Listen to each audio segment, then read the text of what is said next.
from the Communication Workers Union, where the Communication Workers Union and TSCT have been in negotiations at the Ministry of Labor since May 22nd, 2019. The period we are currently negotiating is for 2014 to 2016. The company's position was 000, and during negotiations, they moved to 001. The union moved to 333, that is 9%, then 122, that is 5%. Despite the best efforts of the union to have the company improve its offer, the company has not moved any further. As a result, the discussions has now broken down, and the negotiations is now headed to the industrial court for resolution. The union, of course, has been meeting with the membership since those developments. And joining me on the phone this morning, I have the General Secretary, or the Secretary General of the CWU, Mr. Clyde Elder. Good morning to you, Mr. Elder. Hi, morning, Christy. Morning to TSA and Trinidad and Tobago by extension. Thank you for having me on set this morning. All right. So just to elaborate a little bit from the press release that would have been issued, can you just, on Wednesday, can you just, give us any further developments coming out of that? Well, in terms of further developments, the breakdown only happened on Wednesday. Right. So what is supposed to happen now is that the Ministry of Labor will issue what is called the unresolved certificate and forward the matter to the industrial court for settlement. Since then, we have had no further discussions with the company. There has been no indication by the company since then that they are willing to have the negotiations settled. And we will be hoping that we can get some early dates from the industrial court so we can have a quick resolution to this matter. Keeping in mind that we still have the period of 2017 to 2019 to complete, yes, to begin and complete, and then, of course, 2020 to 2022. So workers, in fact, are working on a salary that is not one that gives them the purchasing power of their dollar. And in fact, we are hopeful, nonetheless, that we will be victorious at the court and that we're going to get more than 1%. I saw here that you all had 0.001%. Yes, they were in fact at 0.00, and there are at least two other associations in TSTT. That is the Executive Secretaries Association and the Estate Police Association, and those two associations have accepted the company's proposal of 0.00. But that's according to their own negotiating style and period and what have you. The company then, realizing that those two associations accepted 0.00, came to the Communication Workers Union with 0.00 as well. But the difference is we have a different way of negotiating. We don't negotiate simply because we feel our figure sounds good. Yeah. We ask for data, we ask for the figures, we ask for the finances. And strange enough, this time around the company gave us the finances for the period 2017 to 2018. In that period, the company would have made a profit of $8 million. And when we looked at the company's consolidated financial statement, what we realized is that the company is in fact making money. What they are doing with the money is what we is in serious question. Because it shows that TST is in fact a profitable, viable entity. It shows that they have increased their cash flow in terms of their revenues coming in considerably, but it also shows that they have been borrowing extensively. In fact, to the tune of $1.5 billion, they would have gone and taken out a bond financed by Republic Bank.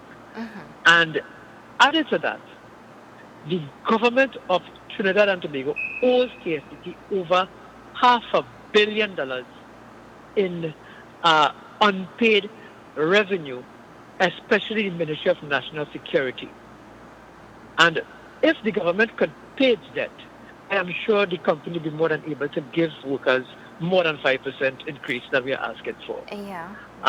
So right now, we continue to face the suffering brought on by this PNN government, um, and they're not honoring their obligation, not just to the company, but to the workers by extension. So I'm sure if Minister Young, if the Prime Minister, if the Minister of Finance are willing to make good on the money that they owe TSCT, then the workers of TSCT would be in a much better place. We had in fact called on them since the retrenchment to pay the money, and they had refused. We are once again calling upon them to pay the money, and we know there's a debt that they owe us, and us as TSCT, and we sincerely hoping that they can pay that debt to the company. Do you think that this matter perhaps could have been resolved without going to the industrial court? Of course it can be. After all, the union is at 5%. I mean, how much more reasonable than that you can get for a 14 to 16 period? That shows the company has increased revenue considerably. I think there's about a 100% increase in revenue. So what more reason and how much more reasonable can the union be in an effort to settle negotiation? We have 5%. They have 1%. The difference is what, 4%? And I think, and I've said to the company that even though we had 5, but we are willing to move if we hear a reasonable offer. We have not heard anything further from them, and they have not moved any further than 1, and 1 is not reasonable. How was negotiations the last day? How was that decision derived? At what point did you all decide, well, we're going to take this to the industrial court? Well, on the last day that we met, the conciliator, the Ministry of Labour, and I want to publicly say thanks to the Ministry of Labour for the efforts in attempting to have this negotiation resolved. But despite efforts on the union side, despite efforts on the ministry side, the company had put an offer on the table of 1%, and they have not moved from that 1%.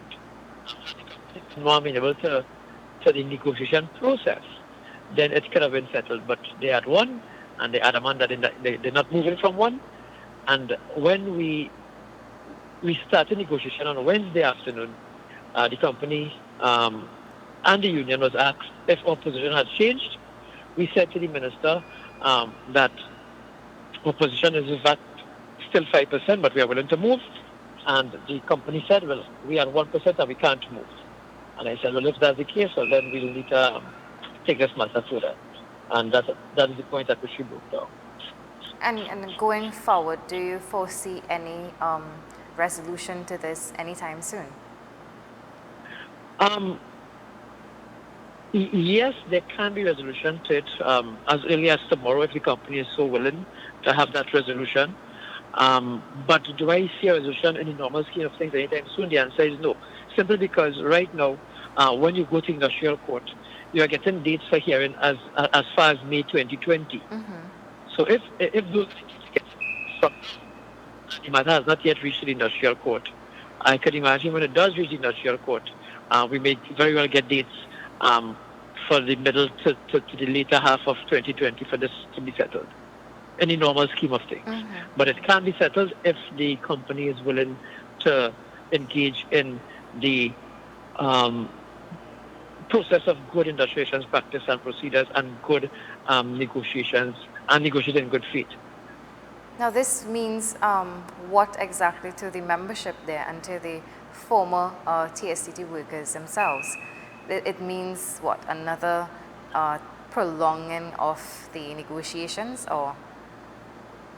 Well, that's what it means, yes, but it also means that especially for the persons who have retired and who were retrenched, that it will take all that longer for them to get what is their final entitlement, final payments, corrected pension from TSTT. Because you realize that once negotiation is settled and there's an increase in the base salary, then that affects what would have been your severance payment for those who were retrenched. It also affects what will be your pension payment for those who retired.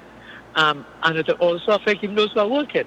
Because it means that they will be moving their salary from one figure to a higher figure, which will in fact increase their purchasing power.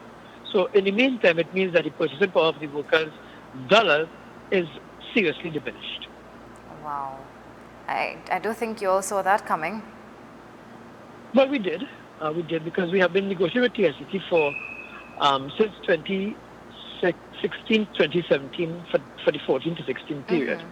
And since during bilateral discussions, they were in fact at 000. And they broke down the negotiations since April last year. They reported to the ministry this year. So we knew that they were not willing to settle negotiation. Um, we got them to move from 000 because 000 is not an offer to 001. But one is still not an acceptable offer, and we realized that if they took so long to move to 001, then they will take even longer to come to 5%. And in fact, they will be forced to come to 5%.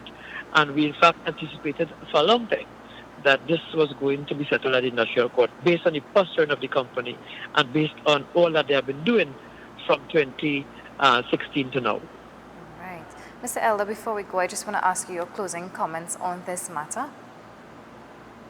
As always, Christy, I like to put blame where it is supposed to be placed, and that is squarely at the feet of this P&M government.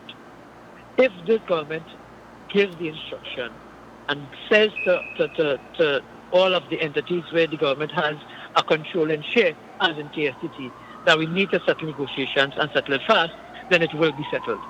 If this government will pay the debt to the TSTT and to the country, to all of the people who they owe, then life will be much better in Trinidad and Tobago. If this government has a plan to improve the economy of Trinidad and Tobago, then we'll see a better day ahead.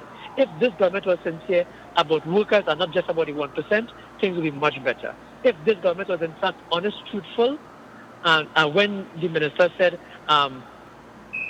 he can see clearly now, the rain is gone, dark days have passed, then we will in fact be having an improved life. But that is not this government agenda. That is not this government case. This is a 1% government, and the only thing they're doing is satisfying the likes and the tastes of the 1%. This is not a working class government. This is a 1% government. All right. Well, Mr. Elder, I want to thank you so much for just briefing us on the way forward in terms of negotiations between TSTT and the CPU there. Thank you so much for joining us on the phone this morning. Thank you for having me, Christy. No problem. Thank you so much. All right, so we're going to head to a really short break right now, and when we come back, we'll be joined by the returning President General of the OWTU, Mr. Ansel Roger. Stay with us.